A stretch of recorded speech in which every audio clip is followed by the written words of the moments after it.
We were so blessed to get one of the top estate planning attorneys in the state of Florida. Let me introduce you to our long-standing expert, my friend, attorney Debbie Baker. Good morning, Debbie. Hey, Steve. As long as you didn't call me old, I'm good to be. Oh, yes, No. long standing. Long standing is good. You know, we exchanged a couple of emails over the weekend, and then I looked at the title of what you titled today about probate. And if you don't mind, I think I'd like to talk about probate a little bit. Um, we talk about estate planning, and we talk about how important it is and essential it is, and it is, and it is. And some of you listening or watching may have experienced probate or know somebody who has. And often people have no idea what it is, which is very reasonable. Why would you? But probate is the legal process that's required when somebody dies and they own anything only in their own name, where for some strange reason they have not named a beneficiary to get it, or they haven't put it in an estate planning vehicle such as a trust, and they wind up in court. And it can be avoided. It could probably be avoided in all states, I would imagine. I know it can be avoided in Florida. And it also applies, sometimes I say, well, when an individual dies, if a couple dies at the same time, they could run into the same problem. So I created an acronym for it, and I'm going to share it. I don't think it'll take up the whole 23 minutes, and hopefully people have questions. And anybody who's interested in getting a copy of the acronym, when Steve asked me how to find me and stuff like that, you're more than welcome to email me, and I'll be happy to share it. It's not copyrighted. I did put a Florida disclaimer on it because it's, legal advice. But so probate. So the first thing is about property. The P stands for property. Like I said, any asset known in an individual's name. So if people are unmarried, oftentimes they own assets in their own names. They have their own checking accounts, banking accounts, IRAs, whatever. They don't name beneficiaries. That will go to court. Now, you can do an estate plan for whatever dollar amount you find works for you, and a probate action will cost you some multiple of those dollars. So you really want to do everything you can to avoid it. And the cat is so glad to be here this morning. Well, I just lost Steve. Hold it a second. Okay. The cat reduced the screen. So you really want to be sure that all your property, homes, have beneficiary designations, however you do that in your state, all your bank accounts, all your IRAs, all of it. There are rules. Every state has their own rules. Some states are probate friendly. North Carolina is a probate friendly state. Florida is not a probate friendly state, as my clients have found out. So the rules are whatever they are. And if you've had a will and you've named somebody to represent you as your personal representative, whatever, that's the person who's responsible for getting the legal action started and bringing it to fruition. That role has obligations. It's what they call a fiduciary role. So who's ever in that role is supposed to do what's ever in the best interests of the estate. But there are specific rules, there are specific time frames, and probate will get delayed because who's ever appointed is not able to keep up with the rules. Bills and beneficiaries is the B. Here's the tragic part. An individual is not responsible for somebody else's bills. So Steve and Sophia are a couple. If Steve has accounts in his name only, Sophia has no legal obligation to pay those bills. Steve's estate does. And here's what happened recently. A friend took over I took over for my best friend, and my best friend had a credit card bill in the amount of $15,000, and nobody told me I didn't have to pay it. I took that money out of my IRA and paid it. And there's no way for me to get that back. So you really want to talk to somebody. Attorneys are involved most of the time. Very rarely do you not need an attorney to get a probate through. So you want to be careful about that. It takes time. Different levels of probate take different amounts of time. If you have a very small estate, under $75,000 in Florida, it can be done in not a lot of time. If it's over that, it takes generally a year, and that's just based upon the rules. And exit strategies, I really like this one. Exit strategies is do your plan. Do your plan now, have everything in place. Don't leave your family to grieve for you and be angry at you while they're doing it. So that's a brief rundown. Steve can now ask me questions. If anybody has a question, I'm happy to answer it. Well, we Just got our yeah. first text from Okay. Anderson in Tampa. He wants to know what makes probate so expensive?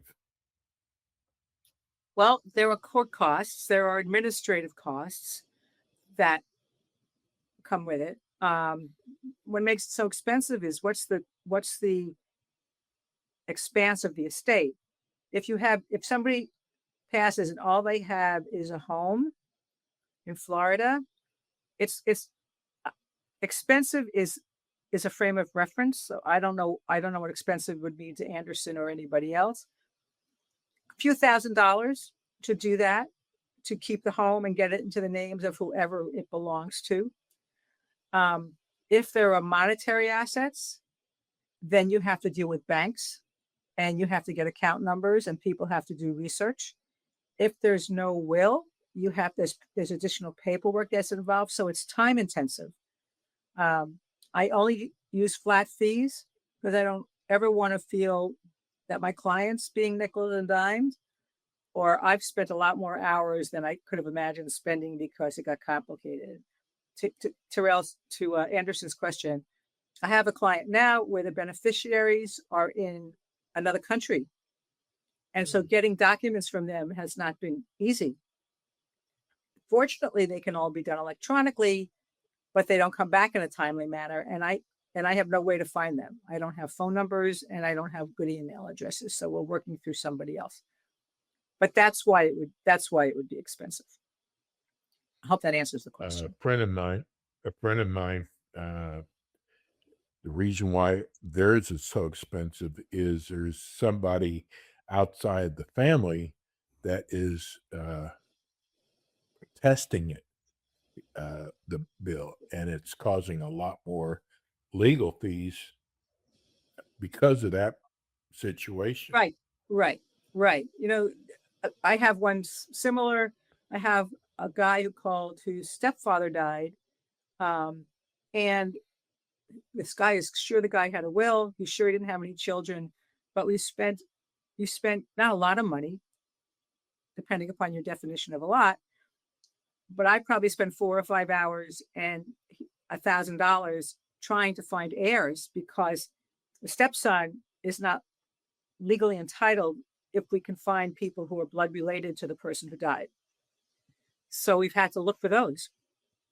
And that's expensive. So that's another reason why it gets expensive. And for the situation Steve just described, where somebody is contesting it, that goes into a whole different category of litigation. And that's retainer based. That's retainer based. There's no flat fee there because nobody can know if you're going to win or not. Yeah. Debbie, if somebody's contesting it, does that come out of the proceeds or do they have to pay for it themselves? That's a great question. No, people sometimes think it comes out of the proceeds, which even if they're entitled to a share would come out of their share. But no, it comes directly out of their pocket. It comes directly out of their pocket. I had a probate, was now 2 years ago, where one of the grandchildren of the deceased didn't like her aunt. And so she hired a lawyer and contested it. I don't know what she paid for the lawyer, but whatever she paid, she can't recoup. She can't say, I spent $6,000, so the rest of you have to, contribute like $1,000 a piece. No, she had to pay the whole fee. So before you contest it, anybody can bring a probate and it can be contested if people are, in my opinion, smart So let's say I contest whatever. I contest my brother's will because he didn't leave me anything. If I'm smart, one of his daughters is going to call me and say, "What are you doing? He didn't leave you anything. I mean, promise you anything?" And they're going to talk me out of moving forward with it. But it comes out of your own pocket. It all comes out of your own pocket if you're going to contest it. Rex in St. Pete wants to know, thank you for your show. I just found it. How does a person avoid probate? Great question. So the exit strategies, you avoid probate by doing your estate plan. You always have something. You always have a small bank account or whatever. You do it by naming beneficiaries. You do it by being sure that everything you have has some kind of process in place so that if you pass, whoever's holding that money knows to whom it goes. So that's, estate planning can be done if it's simple with just beneficiary designations. When there are children involved, or there's substantial money, or there's a disabled person, then I always recommend a trust, because then your assets pass into the trust, and whoever you've appointed to be in charge of it distributes that. But probate can be avoided reasonably easily if somebody's willing to do the work to get it done, because I do not work with banks to set up beneficiaries. I will counsel people on, call your bank, get these set up. Most of them can be done online. So Rex, if you have any bank account and you've got a few $100s in it, you want to call your bank or go online and get a form that asks you to name your beneficiary. And you can do it online. You don't need to go to the bank. You just need to have their address, and most banks want social security numbers. And if you're in Florida and you want to call, I'd be happy to answer anything more specific. This is you in St. Pete? That's what you said. Yeah. This is Martin in St. Pete also. I just found your show. I know this is a stupid question, but I want to ask it anyway. What does a trustee do? Okay. A trustee is the one who accepts the appointment as trustee, and then gathers all your assets, whether it's bank accounts or IRAs or the house, and then follows all the directions you've left in your trust for what they're supposed to do. Oh, if your direction is the person who died had 3 children, and your direction is to give all the children the right of first refusal to buy the house, meaning if any one of them wants to buy the house, they can do that. And then as the trustee, figuring out how do you value the house and how do you pay out the other 2 who aren't interested. But their biggest job, and it's a big job, is a fiduciary one, to carry out the wishes of the person who passed. So if they have people, Mark, where they don't want any of their beneficiaries to get money till a certain age, the trustee's role is to be sure that they don't get distributions until they reach those ages. Generally, there's something in there that says a trustee can distribute money for what they call HEMS: health, education, maintenance, and support. So if you've got a younger person and they're struggling and they need money to pay rent, then the trustee can distribute out of their share money to pay their rent. Trustee is also responsible if you've got somebody who's disabled and on government benefits, to be sure that that money stays separate, because that's a whole other conversation. But if you're on government benefits, you can't have more than $2,000. So the trustee's role is exact. Somebody needs to be responsible and able to deal. They can hire accountants, they can hire tax people, they can hire appraisers. The trustee has the right to hire any professional they need to further the needs of the resolution of the trust. Not sure that's clear, but the biggest thing to know is a trustee is somebody the person who you appointed somebody you really trust, and they have a financial fiduciary role to do the best they can in the best interests of whoever is going to get the proceeds. It hasn't answered the This question. You can call me. Barbara in Tampa wants to know, how do you choose a power of attorney, and how do you do that without hurting feelings? Oh, that's such a great question, Barbara. Um, Without hurting feelings, I'm not exactly sure how you do that, especially if you're dealing with children. So Steve mentioned he had a daughter. I didn't know that before. Is she your only child, Steve? No. Okay. Well, So how many do you have? I've got two in Dallas, Two and down. daughter Oh, and a son. I don't even know the way you said that. There were others elsewhere. Anyway, so you've got two children. Sometimes people are very torn. The way you choose is who would you trust with your money? Most times people know who that is instantly. Most people know who that is instantly.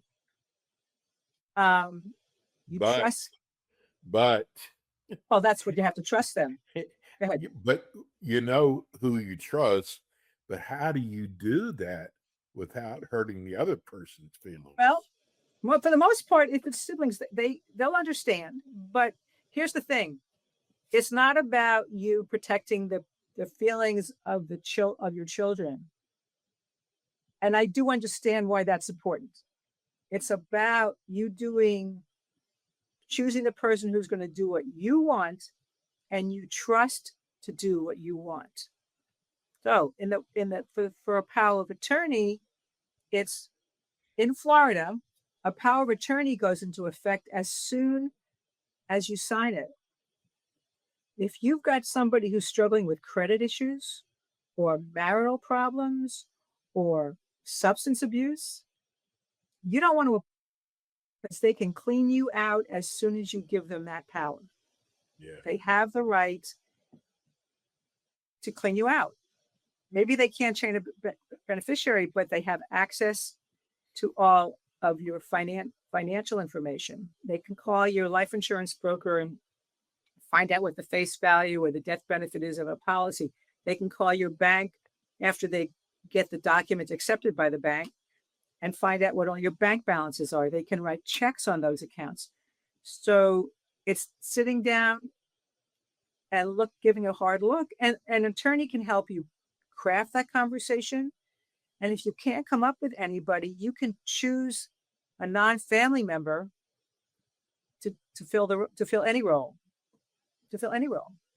I have a colleague who's a power of attorney for several of her clients. I have another client who's power of attorney for a lot of his clients, and executor of their wills, because it keeps it out of the family, and you've got this impartial voice taking care. But the biggest thing, you really need to trust the person. And then if you need a difficult conversation, hopefully your attorney can help you craft it or bring everybody together and help explain it.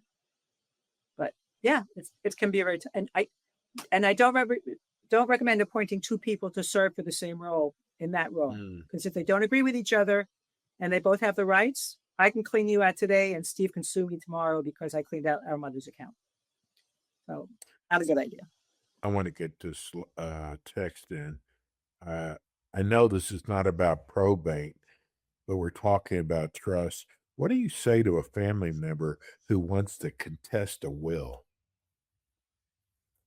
Go ahead. I'll find somebody who'll do it for you. I do not work with people who want to contest a will.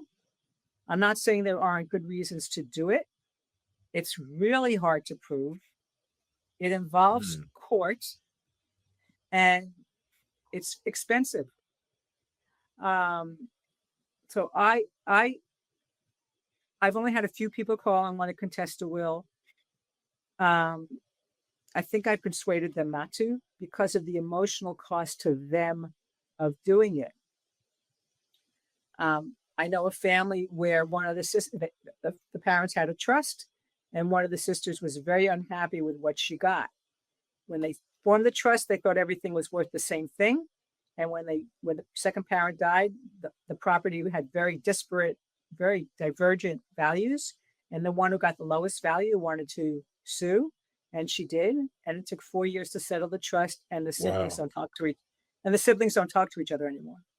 Oh, how sad. So That is if sad. I know people who do it, but if you want to contest the trust, you really want to have a strong case, other than you emotionally don't think it's fair, or it's the principle of the thing, which I totally get.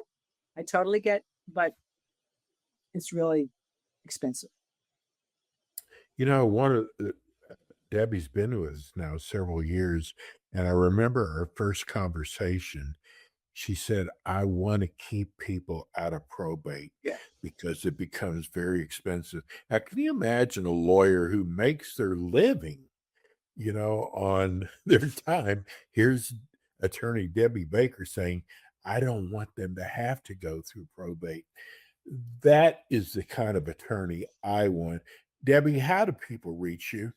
Yeah, and I'm hoping somebody who heard at the beginning about probate might be interested in the acronym. But Yeah.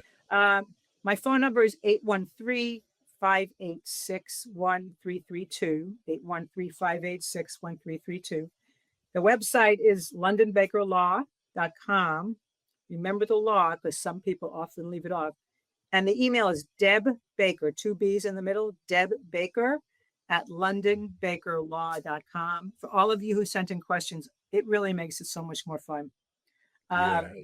And it really lets Well, me know your that I show learned something. goes by fast, and we've seen from the YouTube numbers, there's a lot of people out there watching you, not just listening. Debbie, I don't know who's the star of the show, you or your cat. Or Pip. Yeah, Pip hears Steve's voice, and if you're watching, he comes as soon as he hears the voice. Now I don't know what he sees outside, but his terrorist wishing. So he sees something outside. Debbie will be back again with us next month. Debbie, stay warm, and we'll see you next month. And may your daughter and son be okay, and anybody who knows people are in the middle of this storm and rebel. Do everything you can to stay safe. You're a sweetheart. We'll see you next month. Okay, look forward to it. Thanks.